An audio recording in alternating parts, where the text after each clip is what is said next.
Gail with Everything Nash, sitting here with Lee Greenwood, who I love so much. So great to see you. And what a better weekend than Memorial Day, which of course we're going to talk about all the things. But first we have to talk about the country music cruise. Dude. Well, I've got mixed feelings about the cruises. I've been on several. I remember when our kids were very young, we took the Disney cruise and went in twice. We were in the Caribbean, once in the Pacific, and it was just the most fun I think our kids ever had. It was a competition to see who could get the ice cream first and, stuff like that. The country music cruise, however, is really awesome because you have all these country stars and we're all accessible. We have multiple shows on the ship while we're there. I think it's been moved to January 15 for our appearance there. And we'll be on the boat. We're not just going to get on the boat and perform and get off. We're actually on the boat, I think, for like 4 days. And my only intrepidation, of course, is that I'm prone to a little bit of seasickness. Mm. And I'm just praying, please, in the wintertime that the waves won't be like this, because it makes it rough to sing when you can't handle that nausea. But I think it'll be fine. I've got a new thing called sea legs. It's made in Europe. It's different than Dramamine. It doesn't make you sick or drowsy. It actually does calm it a little bit. Okay. Well, I was talking to Wade Hayes this morning about it, who's also going to be on the cruise. And I think that's one of the appeals is that, like, for better or worse, you can't get off that boat. So, like, they really have access to you. People can really interact with you. Yeah, no, you can stay in your cabin. I mean, but you're not going my wife will be with me. We'll have our whole band, and I think the last time we did this, I was with Brenda Lee and a couple of other artists, and we actually went around the boat and just like we would stop at people's table and sing, and that's kind of cool.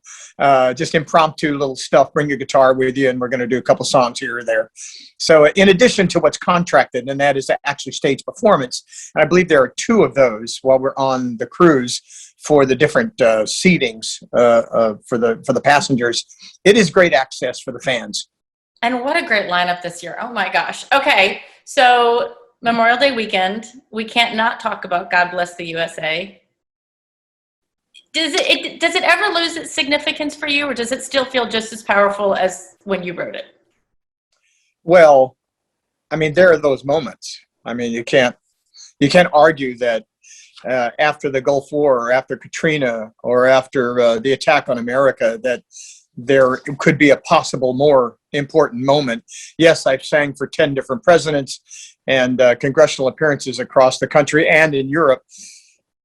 But no, it doesn't lose its importance. I was on the Opry last night, by the way, at the time of this taping.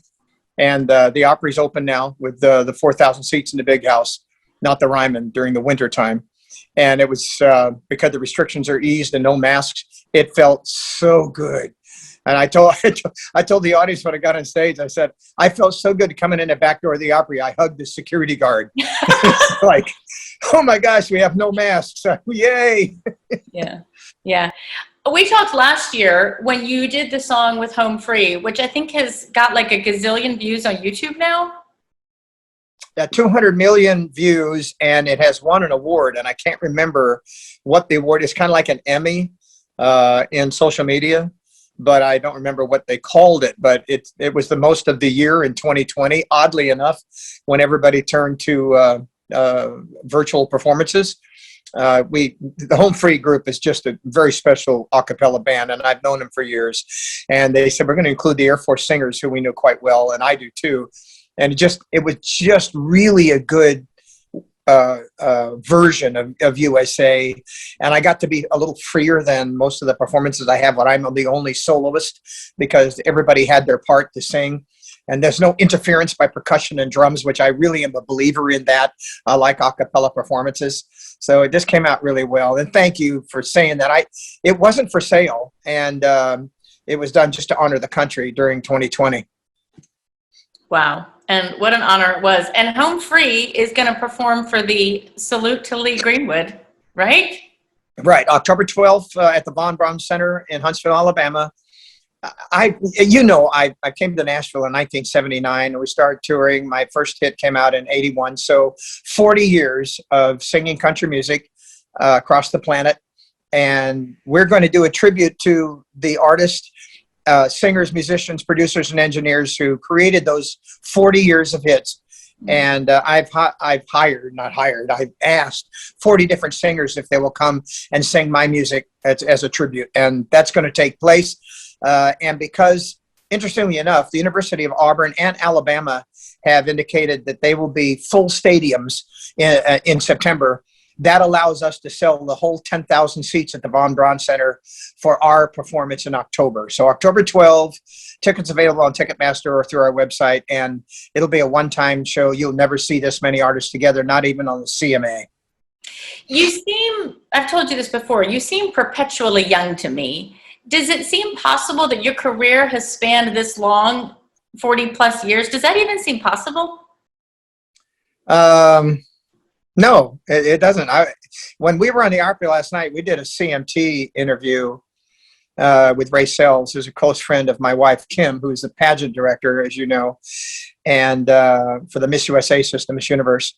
And he said, congratulations on the 37 years of the release of God Bless USA. I said, oh my gosh, I had forgotten that it's been that long.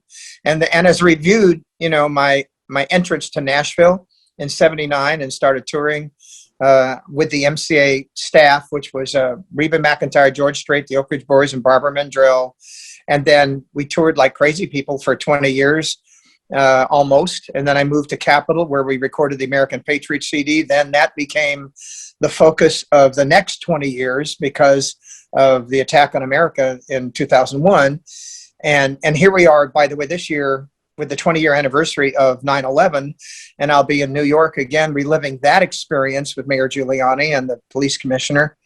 So, when you go back and reflect on all that stuff that's taken place, I almost have to keep talking about the events that have taken place, because my memory is not as vivid as it used to be, but as I recall something and recollect that event, then I remember the month of touring that year, or I remember several other events that took place during those years. I mean, this is the first Memorial Day in 7 years I haven't sang at the NASCAR race in Charlotte, and which is always a military tribute. So that's kind of odd still, but I'm sure it'll take place again next year. Yeah. So the song, God Bless the USA, I find this so interesting, Lee. It's now becoming a Bible. Or part of a Bible. It is actually a pure Bible. It's an NIV version, but it's called the God Bless the USA Bible, because in the back of the Bible, with the New and the Old Testament, it's exactly the text as NIV prints it. It has the Constitution, the Declaration of Independence, the Pledge of Allegiance, and the Bill of Rights. And that makes it patriotic. And I was asked by the company if we would write my chorus of God Bless USA, which starts as, I'm proud to be an American, or at least I know I'm free, and I won't forget the men who died in that. And then I signed it. That's the only place my name appears as the author in the Bible. It's on the very front page. And once you close that off, it starts with the Old Testament, and then it's the whole Bible in its complete version. But I love the cover because it's a leather-bound cover, which makes it very unique. And two flags at the bottom of the cover, which makes it almost military in its approach. So it says Holy Bible, God Bless USA, and the flags, and it's called the God Bless the USA Bible. We've agreed to this to have it out also in the next 2 weeks. Well, I told my husband when it's out, I'll buy him one, because he would absolutely love that. Yeah, we have it already by our bedside. It's really cool. Oh, so this might be a really weird segue from Bible to your own line of bourbon, which now you're doing vodka too, right? Yeah, bourbon Bible. Hey, Jesus' first miracle was the water into wine. I'm just saying. This has been 2 years in the making. Soldier Valley Distilleries out of Omaha, Nebraska, came to us at least a year and a half ago and said, we are producing a brand new bourbon, and we are confident it's going to be an award winner, and it was. They won back-to-back gold medals in San Francisco last year in international competition, and they said, we want you to put your name on it so we can expand our horizons. And as you imagine, Nebraska is not known for its whiskey and bourbon. It's usually Kentucky. And so we have inroads into Louisville, Kentucky, which will actually exploit that first and then spread it to the South. But coming up on Memorial Day, I'm leaving tonight on the bus for Omaha, and I'm in a patriotic parade there, but we'll be doing One America, on the morning of the 28th about the launch of the new bourbon. And then on Memorial Day, it'll be live from my house on Newsmax.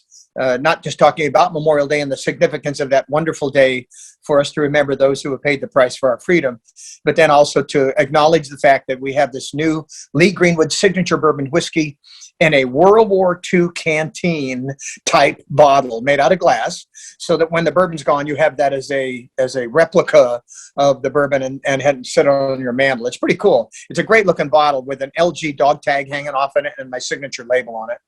Well, I don't drink bourbon, but my husband does. So I'll get that for him too. Bible and a bourbon. Like, what could be better? Set them side by side. Lee, what do you want to do yet? Anything? I mean, I feel like all we've talked about is all these new things you're doing. Anything else you want to do? Over 2020, I took the advantage of the time, and although it was very difficult, you couldn't get into studios to record, and I don't have my own home studio, but I have 3 players in my band that all have their own. So rather than, we couldn't get in the studio because of COVID, so we started recording 21 different songs that I've written, all my own material, some previously recorded, but I want to own the masters. So we went back in to re-record them all. And as we be releasing them to Peer, P-E-E-R, Peer Music, my new administrator for my catalog, they're beginning to pitch them for Hallmark movies and videos and the like. But then they'll be available when I quit touring for, I think, a bigger view of my entire musical career, because on it is how I got started. There's jazz, rhythm and blues, certainly rock and roll, and a lot of country, and 3 Christian songs as well. So they'll all be available here as soon as we can get this done, because we're getting close now, but it was an arduous process through 2020. Well, Lee, I'm just always inspired by you and amazed by you, and I'm so glad I got to see you again. Baby, I'm amazed at the way you love me all the time. I love that song from the Beatles. I was really influenced by the Beatles. Thanks for the interview, and looking forward to the Country Music Cruise in January 22. We will be there. Thank you, my friend. So good to see you.